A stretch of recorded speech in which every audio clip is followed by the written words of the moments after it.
What's happening, ladies and gentlemen? It's the one and only Dog Waters. And if things are working out correctly, I should be live over here on the BDRP. Now, nobody marketed or advertised this, um, but we wanted to give this a try to see how this works out. I'm not gonna be on here much long. I'm not gonna be here for a long time. I'm just gonna be over here chopping it up with y'all for a moment. Uh,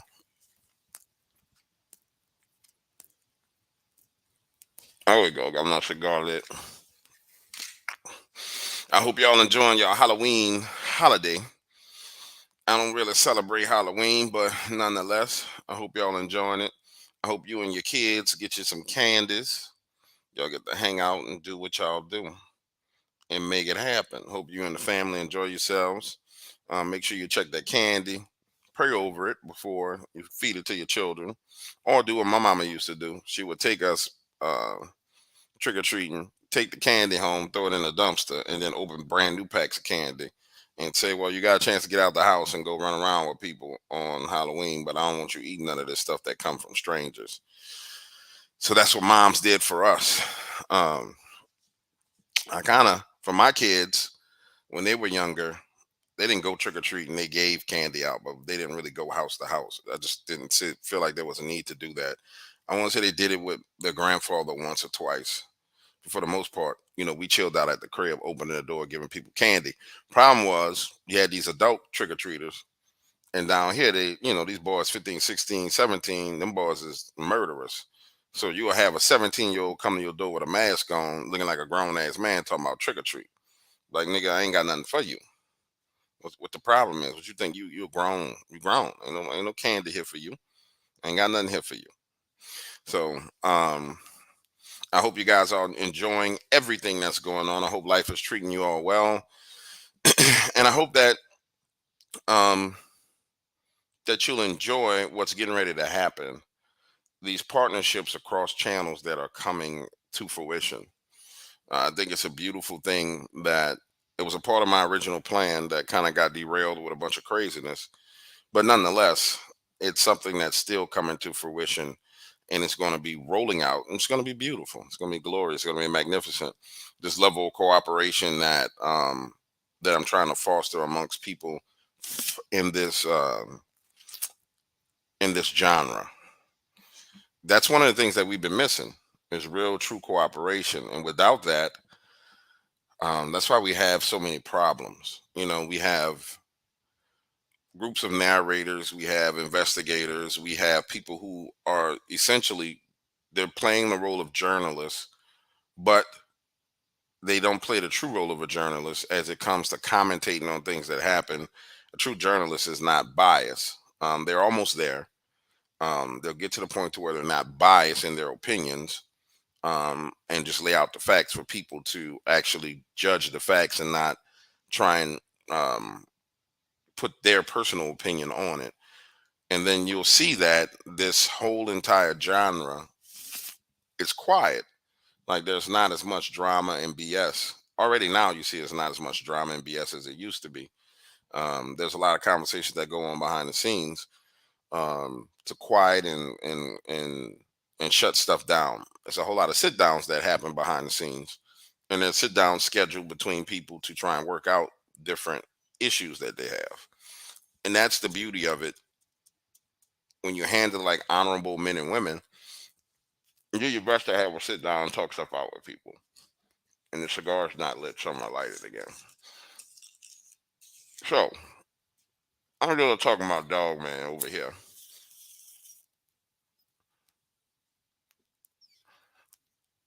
Uh-oh, about to burn my shirt. That's the thing about these second cigars. I got a couple of Alec Bradley seconds.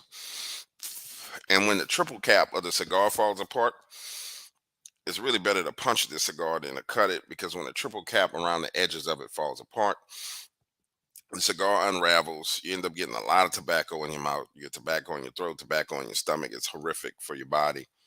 And then as you puff, because the tobacco is rolling up, coming apart on the inside, these embers, hot flaming embers of fire, pop off the cigar, and they tend to burn your shirt or your shorts or your pants or whatever.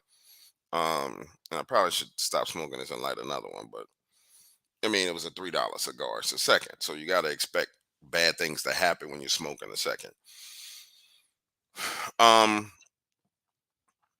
this was the audience that was a part of the camera project, and so you'll be the first audience to know that what's about to happen now is I want to roll out um, two more cameras. Um, Locations are going to be undisclosed. You'll have the general area, but it's not going to be disclosed to where they're going to be. One camera is going to be a creator's camera, meaning there's going to be certain creators in the field who have access to this camera at will for them and them only to share to their audience for content creation purposes. The secondary camera is going to be for the members of im.waters.com. And every subsequent camera will be for a different level of membership over at im.waters.com. When I get to that point, I'll figure out how to go back because I still have all the members that people who were members of the original camera project. I'll figure out you guys will be starting to see me reaching out to you, holding conversations with you, um, and figuring out how to get you access. Um, the only issue is it was a fragment of that original group, which was sharing the passwords to the camera. So um, it's going to be happening in these small increments: two people, three people, two people, three people, as I track to see what happens. But I know over on im.waters.com, we're not going to have those problems. We got one or two people over there sharing content, trying to be malicious, but whatever, they're going to do what they do. Um, but the people who have the initial access over there, they're such old members that they're not about to do none of that foolishness. I mean, they've been with me for 7 years, consistently for 7 years, so they're not about to steal anything or do anything. There's another crop that came in that I've identified those people down to that crop and that group, and I just don't like spending a whole bunch of time and energy into searching it out. Um, I just ask the Lord to do what He do with them for being thieves. Now, guys, one of the things that I just posted a video, and I might be able to show this. Hold on. Video file. Where is it? Let's see. What's up, ladies and gentlemen? The one and only Dog Waters, and I want to show you this short clip while we were doing, I guess, probably over the past this week or so, alien-looking thing during Dogman Weekend. I've talked about this is the video of what was captured. I want to say in Brazil. Other things that you see, it's going to get much better where you can see it. Now, right now you can barely see mindful. it. Before this clip is over, you're going to see the eyes, the head, everything. It's going to come fully into the frame, like it's peeking around a tree. Very same thing, I don't know how except for it's not look at fully that manifested in the photo. Notice the big we eyes, have seen bug this eyes, before as notice a the giant head, we were notice running the the camera camera project. nose. I mean, we saw this how the very same thing becomes slender under while we the were running the camera cheekbone, project. beneath the eye, Except for it wasn't and fully we're gonna manifested go to this other to video, where we can which was, see it's a photo of something the that we took entire doing head. Dogman And here we Cams. go right here. And here's the This same is it. thing in the Literally damn in that green box. The You big see the bug same eyes, eyes, the same nose, beady the eyes, same gigantic huge bulbous head, and even and you see the see, cheekbones you slimming see and the slendering down cheekbones. to where You they're see everything. much smaller. One of the things So that came out the real of question is, the Dogman's what are these cams things? project. Now, in this photo, this it's not revelation completely that there are other transparent. It's things almost that as, are in I mean, the it's not woods with these completely creatures. manifested. It's That almost was the as most if frightening it's revelation coming to me, into that there were a other things dimension where we present can kind of see it, but at we all can't. times, In not at this just video, one point in time. this thing is every fully time there there, was something else and present. it's peeking from behind a Um, tree and it's looking at someone. and this If was I'm not captured mistaken, this by came from people this like video Wendy came out of Wilson Brazil. on a regular basis. Nonetheless, Taking you back to that clip, I want where you can guys see to the be head is gonna mindful start that all over. if you It was decide to captured go by out a to the woods whole and you're bunch looking of for a different dog man, Bigfoot, people. there are other things that are Like out there with them. And while hundreds you of people are at the same time. anticipating that you're dealing with a So flesh it's and one of blood those things creature, to where we have you the might evidence just run into of something that you're what's not being prepared said. for. I mean, you need some Ghostbusters, backpacks to deal with this kind of foolishness. Look at that. Look at that gigantic head on that thing. We have the And there's evidence people who say that's of what dog we're man. For the being, record, guys, that's not what dog we man. proclaim. That- If I there's say no way that that's there's other dog things man. out there, and then you see It doesn't something meet from the other profiling in side any of way, the shape, world that form, a looks dog man. exactly like what we were seeing. I mean, literally That's the exactly other like stuff it, that's then you out there know, with them. If you told me that that it's got was a to be more handler or going something on out there that in the woods than what we're aware of. To me, that managed looks like them, a gray okay. alien. You know what I'm saying? If you told me that was a giant, I I don't know. looks That's like a just giant head to terrifying. me. I would not want But to that's see not anything like dog that. man. Um, I just wouldn't want to see anything like that. That's horrific, man. That's totally and utterly horrific. So we've made a lot of progress as a community as to um getting to the bottom of what's really going on. There's a physical aspect to it, there's a spiritual aspect to it. I've said this before. Oh, I'm sorry guys about the video. I didn't know the audio was playing on the video. My bad. There's a spiritual aspect to it and there's a physical aspect to it. And they both play a part in this. Um to the point to where you can't detach the two. There's no way to detach these two things. There's no way to separate these two things. The phenomenon itself is composed of these elements. And it's important that we acknowledge this as we teach people about what they're running into when they decide to make a decision to go out into the woods. I said this on a stream the other night, not a stream, on a video I uploaded last night. Being a witness to these type of things is probably one of the most horrific, unnerving experiences that a person can have when they're in the woods. And that experience doesn't stop when they leave the woods. It only gets worse when they leave the woods. And what I mean by that is if they choose to share the evidence, then there's this frenzy that comes upon them from people who want the evidence, who want to look at the evidence. It's almost like they're treated like a piece of toilet tissue, right? And this is what happened to Blue. And he can attest to this. Like everybody wanted him. Everybody wanted to get him on an interview. Everybody wanted to do a show. Everybody wants to see the video. And then at some point in time, that lightning bolt of popularity goes away, and it goes away through this systematic discrediting process of that person. In Blue's case, um, he was systematically being discredited based on his sexual orientation, and I saw it all over the place. And I want you guys to be aware of these things because if we want witnesses to come forward and share information, the audiences have to be mindful of these things. And you see these comments before anybody else. So when you discourage that behavior, then the people who do it, they don't get the leverage that they need. Like typically an audience fights for the creator, right? They'll sit there and say, "Oh, you said this about Dark Waters, or you said this about that person, or you said this about Vic Cundiff, or you said this about that, blah, blah, blah, blah, blah," right? Go back and forth. When it comes to a witness that brings something forward that's a really good piece of evidence, the fight should be unified to protect that witness across all channels. It should be, hey, listen, this guy had the balls, the guts, or this woman had the chutzpah to bring this to us. Don't sit here and talk about that person. Don't sit here and demean that person, because they see all those things, and when they see it, it discourages them. There's another phenomenal dog man piece of evidence that's going to end up on Paranormal Caught on Camera real soon.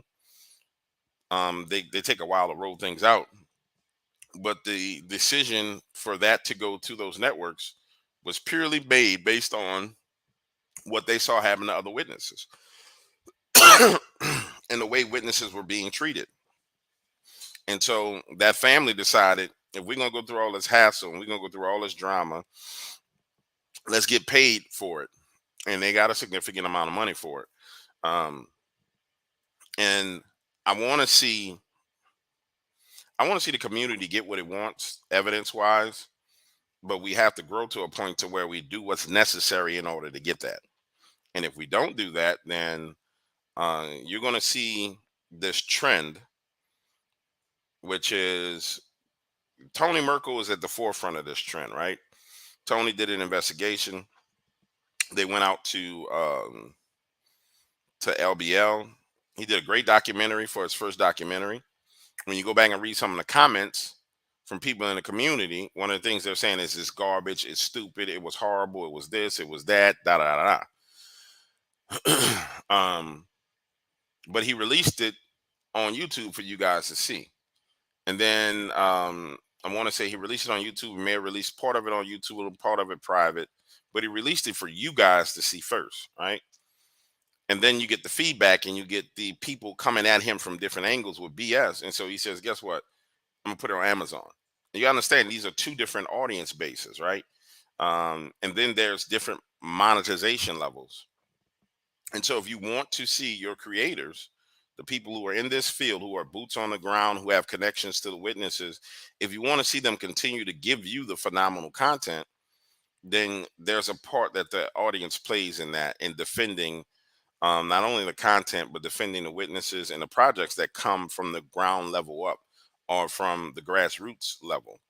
If that's created on a grassroots level um, is what's the word I'm looking for? Not demoralized. If people do their best with their opinions to destroy it, you're pushing those creators into the hands of the corporate side of this business. And you cannot blame those creators for doing it. You can't blame them, because at the end of the day, they're sitting there saying, okay, I went out, I invested time and energy and money into getting this, and now I'm rolling it out. And in exchange, I'm getting 50% of the revenue from YouTube, and I'm getting a whole bunch of headaches in return. And this is just, nobody in this field is going to talk to you guys like this, because I don't even think a lot of these guys understand it. But I'm trying to make sure the audiences understand what happens and how big of a role you guys play in this situation. What's up, guys? Um, Ro, I saw your email about the website. I'm gonna take care of you. I'm actually got about 15 people I'm gonna take care of when I hop off here. I'm only gonna be on here about 10 more minutes. Um, Let me get back to my thought process, right? So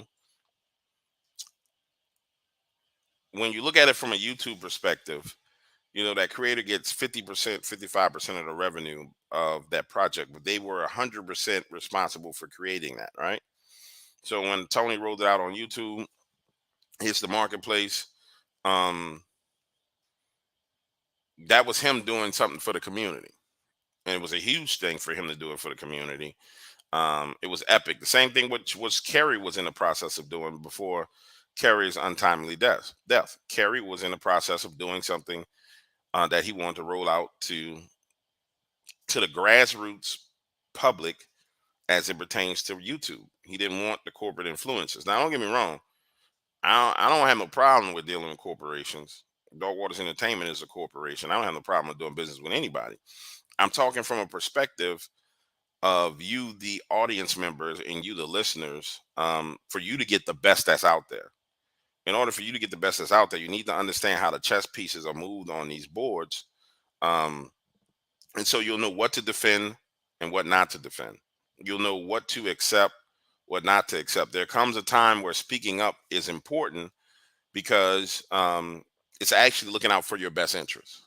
And if you don't look out for your best interest, which is the information you want to see, which is in line with the best interests of creators who are actually creating content, like documentary level content, then what happens is they turn around and say, okay, there's no money in this, because YouTube takes half the money. And then they turn around and they say, all it does is give me a headache. So I tell you what, let me go to the majors. Let me get a check for 5 racks, 10 racks, or let me take a small amount like 3 racks and then a percentage of everybody who watches this. And then now they're incentivized to go and create another one and then move it to that same platform. You understand what I'm saying? And it's very important that you understand this, because if not, it's going to end up behind a paywall one way or the other. Amazon is a paywall, right? If you want to get Amazon Video, I want to say it's $12 a month. Um, YouTube has paywalls, so the content ends up behind paywalls to where you have to pay for it, and therein lies the problem for those who want to see things. So, for example, that piece of evidence, that phenomenal Dogman evidence that just hit the scene, that will probably not come out for another 12, maybe 13 months, as they go through producing all the other shows associated with it. Right. So you got a piece of evidence that's vaulted away and tabled and sitting to the side that you don't get to see. And the reason why, I mean, the direct reason why, is because of the behaviors.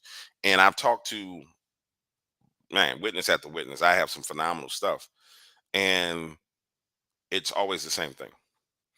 It's always the same thing. So there's a marketplace for this. Like I was reading one of the comments where somebody said, Oh, Dark Waters pays for evidence, so there's a marketplace. So he creates a marketplace for the evidence. Associating with trying to say that because I look out for my people, that I'm creating a marketplace. No, there is a marketplace for the evidence. That's why there's TV shows for it. The difference is those the average individual, the average YouTuber, the average Instagram person, they don't know how to get to the actual marketplace. So they don't know how to get to a television producer or an Amazon Prime producer. They don't know. They don't have the connections to that, so they have to organically draw that attention to that, right? So there is a marketplace for this when we talk about from a pure business perspective, and it's always been there. For someone to insinuate that I created a marketplace or I turned into a marketing thing, then you just the Patterson Gimlin film is everywhere, right? If you for 1 second believe that the Patterson Gimlin film, there was no monetary gain from that film, you are a freaking retard. And you're just retarded, right? Um, and so how do we solve the problem? How do we get what we want as a community? It starts with the creators being able to have confidence in the fact that when they go through the trouble of doing something, that it's not going to be easily discredited. They're not going to be easily beaten down over what they've done. And then it goes from there. And it gives them the courage, it gives them the incentive to not just say, screw y'all, let me go take it over here. And that's what it boils down to. And that's what we're facing right now as a community. Uh, we're facing a situation where you're going to see a plethora of content and documentaries come out, and very few of them are going to hit here for you guys because there's no incentive for it. And the true incentive is in a place where there's money. And here on YouTube, because of the infighting and the craziness, like I still to this day say Tony's documentary should have got a million views on YouTube easily. I want to say, I think I promoted it a couple of times. It got up to 250, 260,000 the last time I looked. Um, and so I refuse to believe that there's only 260,000 people in this community that are interested in that content. So what happened to the other 750,000, right? There's plenty of videos with a million views. So what happened? Why did the other 750,000 didn't show up? What happened when it got to 250,000 that it just turned off? Was it YouTube? I doubt it. I seriously doubt it. I know he went out and did marketing and promotion on a bunch of shows and a bunch of platforms. So you ask yourself these questions. Why did it hit the cap? Why did it stop? It was just as good as anything that was on TV. In fact, it's the simple fact that Amazon Prime picked it up lets you know the quality of it. So when you see somebody sitting there saying, "Well, this was garbage," well, how could it be garbage if Amazon picked it up? You see what I'm saying? And these are the thought processes that we have to have. If it was so garbage, why is it on Amazon Prime? Think about that for a moment. Um, and this is the stuff that people do. So there's a segment of and I don't even believe it's not really a smart group of people, but there's a group of people that are paid to do certain things here in this community. You can always spot them. It'll be a brand new account created within the past 6 months. It'll be saying some of the most negative things. And I challenge you to do this. Go through the comments on the videos. It doesn't matter what creator. I'm telling you, this is across the board. Anybody who's 10,000 and above, they run into this. 10,000 subscribers or more. When you see these crazy comments, um, go ahead and take a moment and just check it and see. Check it. Check the date of the stream and see what's going. I mean, check the date of the creation of the account and see what's going on. And you will discover that it's a newly created account, and it's newly created because they've been banned somewhere else or they've been banned multiple times. Um, and so therefore they're coming back to do it again. I look like D done popped in here. He's supposed to be on my channel. D, you there? Nah, he not here. And so I wanted to bring that information to you guys so you'll understand it and you'll get the gist of what's actually going on as it pertains to like 100,000 foot view of what's going on um, in the crypto community. Now, the infrastructure that we built as Adult Waters Entertainment brand, which is D is a huge part of that. Um, the between the websites, the multiple channels, the multiple hosts, the Dark Waters Radio. It puts me in a unique position to see all these things because there's a lot of phone calls that come into me, and I'm sitting back smoking, having these conversations, and listening to these things, saying, "Wow, this is crazy." Um, and because we deal with actual evidence, it's different than dealing with somebody who deals with like creepy pasta or just pure narration. So there's a dividing line. Like someone who does, 20 creepy pasta stories, um, that doesn't draw that attention. Someone who takes compilation videos, right, like a slapped ham, they don't run it. They're not running into the same thing either. Now, a slapped ham actually is the equivalent of, um, he's a direct competitor for a lot of the brands that do like paranormal caught on film, all the rest of those things. He's a direct competitor for them. And I mean, he could actually do a hell of a lot more, but I don't know that dude, so that ain't none of my business. The point I'm making is, um, you have to understand that the creators that you're supporting are competing against infrastructure that's in place, powerful infrastructure that's in place that want, and there's a direct competition for these videos and this content. And I don't think people get that. And so you're dealing with structures with millions of dollars behind them versus guys who, may make five, $10,000 a month on YouTube. And that's what I wanted to get across to everybody. And this, you're gonna hear me talking about this on a boatload of interviews when I go on my next interview run. You're literally going to hear me talking about this because if you don't understand the scope of the battlefield that you're on, as far as getting information out to the public, then um, it's treacherous and people just get walked over. But we all play a part in it. Um, we all play a role in getting what we want and then elevating those who we want. So, in my opinion, like a Tony should have been elevated by us, not by them. He should have been elevated by all of us. We should have shot him to the moon to the point to where when he walked to the negotiating table, he had so much strength that he could have kicked the door and then opened the door for everybody else who wanted to come in.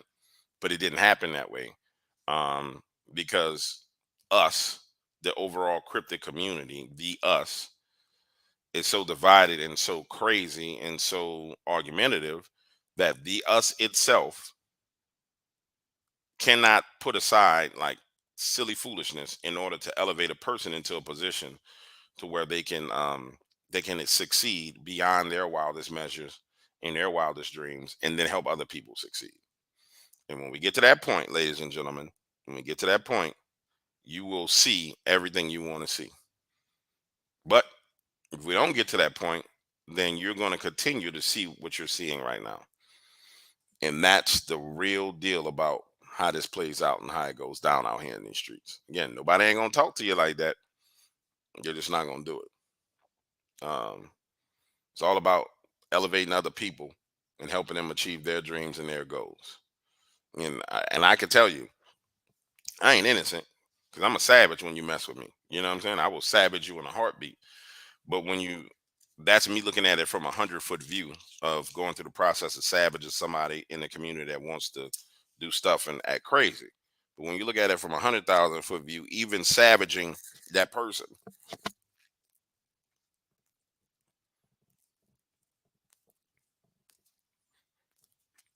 and they deserve it. And get it twisted. A lot of people deserve um to be handled bad because they handle things bad. But even when I look at that, guys, um, a lot of the competition in this field, like this back and forth competition, comes from people trying to garner an audience. So and they haven't gotten to the point to where they understand how to perfect their craft in order to actually get access to an audience. So the competition comes in, let me, form a little group with this group of people, and we're going to kind of click out. We're going to become a clique, and it's us versus them, and all the rest of the stuff. But the truth of the matter is, when you're on YouTube, your competition is an algorithm. It's a mathematical equation that if you sit down and you look at it and you study it, there's a solution to it. And that's all it is. That's your real competition. It's a mathematical equation. Everything else is people being fooled and confused into thinking that an individual is their competition. You're competing against an algorithm, and that's all it is to it. On YouTube, it's us versus the algorithm. Outside of YouTube, it's us versus corporations, and that's what it boils down to. That's all it boils down to. And if you understand that, any YouTuber can be successful. Any audience member who wants to get into this can be extremely successful if you have the proper perspective. And nobody told me that when I first came in. I had to kind of wade through it and swim through it and fight through it and stab and cut and use my shield and every other skill that I developed in order to defend myself as I waded through it to get to this understanding that even your smallest channels, your adversary is an algorithm, and that's it. And if you just perfect your craft, cool. And then outside of that, the adversary of the audience is members of the audience. And if you understand those things, then you'll know when you should speak up and when you should check people. And you should say, hey, man, we don't do that. We're not going to behave that way. We're going to support this person, um, even if it's somebody you don't like. And I'll tell you, like, I don't care less for Vic Cundiff, but let Vic Cundiff come out with a documentary on Dogman. You will see me put 100% of my backing behind him to see him be successful, because at the end of the day, his success brings everybody else success. So even your enemy's true success, um, can bring you success and garner more attention to the field. The more that spotlight shines on it, it shines on everybody. And people don't understand that. They don't get it. What's up, Wendy? I haven't seen you in a while. Melissa, what's going on, baby? So, with that being said, ladies and gentlemen, I've been over here on the BDRP for about 33 minutes and 47 seconds. Um, I hope everything's going well with you guys. I was on Jeff Nat Alone show, sharing my sister and wife and friend's dog man encounter. Okay, that's awesome, Adam. Jeff is a great guy, man. Like, what I love about Jeff is, Jeff is one of those guys. He puts his head down and he handles his business. He doesn't get involved in none of the craziness. He just be like, "Yo," um, when I talk to him, DW, I'm just doing my work. I love that about Jeff. Jeff is like the coolest guy on the planet. He really, really is. And even think about the situation that happened with Jeff and Victor, right? Um, Jeff is a content creator. Victor comes in, provides content, right? Um, when people came to discredit Victor, they automatically went through the process of trying to discredit Jeff. Now, I tell people all the time, I don't know the deal with Victor. I never spoken to him, and I don't speak on things that I don't know. But I know I saw an active campaign to discredit Victor, right? It was active. I mean, you can go read the comments. And in the process of trying to discredit Victor, for whatever reason, I still haven't figured it out yet. The collateral damage was Jeff, right? So, but prior to the Victor guy coming on Jeff's show, Jeff had been creating content for years. So at the end of the day, think about it. When you see these things going on, I want you guys to really think about it. Okay, so somebody's clearly trying to discredit Victor. Somebody got a wild hair up there behind. I don't know. I don't know if it's a government agency. I don't know what it is. I have no clue. It doesn't matter to me because I don't know the dude. Just my boy. But I'm sitting back looking at it saying, look, Jeff, they're trying to discredit this dude and it's spilling over trying to discredit you. Why does it have to be that way? And what can you do about it? It's real easy. It's really, really simple. Think through the process. Victor's no different than any other guest that's been on anybody's show. He said some controversial things, said some things that, and I haven't listened to all of them, but he laid out some things that maybe people hadn't heard before or people thought was bullshit. But at the end of the day, what Jeff does is he interviews eyewitnesses. That's what his brand is built on, right? It's always been built on that. He does interviews with eyewitnesses. So, what makes people think that because he brought an eyewitness on, that he should completely and totally be discredited? Now, keeping it 100% real, there's a lot of people who do that. And it's an easy attack vector. And this is how I can tell you that it was being done intentionally, because it's the easiest attack vector. I've done it to people who mess with me. Oh, your guess is garbage, therefore you're garbage. Because it's an easy attack vector on a person if you're trying to attack a creator. And I'm not sitting here trying to say I'm innocent of anything.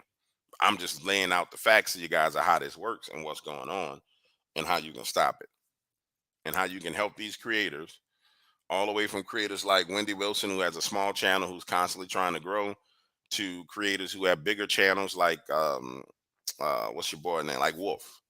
You know what I'm saying, like Josh Turner. Josh is an example of a person who's, when you look at that situation, Wolf is an example of a person who's been, it's been constant attacks to discredit Wolf. I've personally seen about five of them. I intervened in one, but there's been about five of them. There was one right after he did his convention, which I thought was the craziest thing on the planet. The man put up his bread, brought the community together, and then wham, he comes back and boom, here we go. He getting attacked. So hopefully you guys kind of get what I'm saying. I'm not talking around anything. I'm just talking really plain and straightforward to you. So hopefully you get the point of what I'm saying. Because at the end of the day, we'll take talking about Wolf. Man, Wolf did a phenomenal thing for the dog man community. He put on a convention. I didn't go. I don't know how many people went. In my mind, it doesn't matter, but he did a phenomenal thing. And it should grow and it should get bigger and it should get bigger and it should get bigger. If it doesn't grow and it doesn't get bigger and bigger, then we got a bigger problem in the community, because what it says is the perceived value of this topic is nowhere where we really believe it is. And that's what you guys got to understand. For example, from a corporate perspective, the perceived value for, follow me. Um, Tony does a documentary. It's 250,000 views on YouTube for the documentary. If I'm sitting there looking at it, I'm looking for the actual value and interest that people have in the topic. If he does that one documentary, it's only 250,000 views, then he does another one that's only 250,000 views, then I'm going to put the value at it. This is only worth 250,000 views, and I'm going to monetize that based on a percent, a dollar per view, a certain, 10 cent per view, 50%, 50 cent per view, 5 cent per view, 10 cent, whatever it's going to be. I'm going to put a value on it. So what I'm saying is, when people do things like Tony and like Wolf, and they don't get the support because of whatever differences people have, what it does is it shows that this whole topic is nothing but hype. And it shows that there's something that's not authentic about what's going on in the topic, or it shows that there's a limitation to the interest in a topic. If you're following it, and if you're following me, then it's all makes sense to you. Um, I hope you guys. I don't know if you guys still there, but if you follow my thought process, then you understand what I'm saying. So for me, when I sit back and look at it, and I've scanned channels, because I scan all dog man channels all the time, and I'm looking at the views, I'm looking at what's hitting, what's not hitting, what topics are hitting, what topics are not hitting. If you tell me that there's a ceiling on a topic, and that ceiling can be a manufactured ceiling by people's behavior, or it can be a true ceiling on a topic created by YouTube, or just a ceiling on a topic in general because there's not a whole bunch of interest in it.